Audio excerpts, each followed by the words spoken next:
Will AI dinosaurs be able to hear our footsteps, track sense, or spot players hiding in bushes, and how do they make these decisions? Well, so I'm going to answer some of this. Obviously, AI is not all programmed in the game yet, so things can change, right? The main issue with why Quest sucks so much right now and why some of the game's missing a lot of its content is mostly dinosaur AI, because we're about to use them in Quest and we're about to use them in other ways that'll help improve the game a lot. But the plan is to have things like grouping and AI to have a mood system and be able to use all the attacks that you can use. Because it's kind of hard to code, because as a human, you're just like, I'm going to use a spiner stomp, right? But the AI actually needs to use it intelligently. You can't just like, if you're within this range, just do spinning swap. It has to be like, well, when should I use this and why? And is this going to use stamina or whatever, right? So that coding that for 36 dinosaurs is probably going to be the hardest part. So I imagine when the dinosaurs first come out, they'll be more simple. Server performance willing to make them as in-depth as what a player would be, Mm-hmm. So if you're playing single player, that could almost be like a solo mode, and you can actually play and enjoy the game and fight people, and you have some dinosaur AI that are better than you and some worse than you and things like that, right? Yeah. But like if you think about combat, they've got movement altering abilities like charges and dashes and things, bites, vocal call, passive abilities,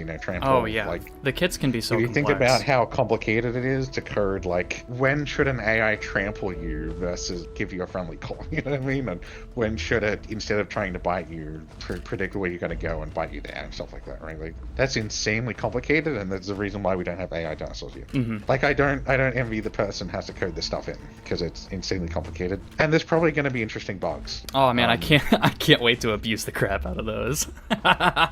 AI dinos are gonna be so even funny. with critters, like critters don't really have health, and they don't really have some features, because we're trying to save the show performance for the dinosaur AI, because we know it's gonna be, we know the dinosaur AI is going to be complicated.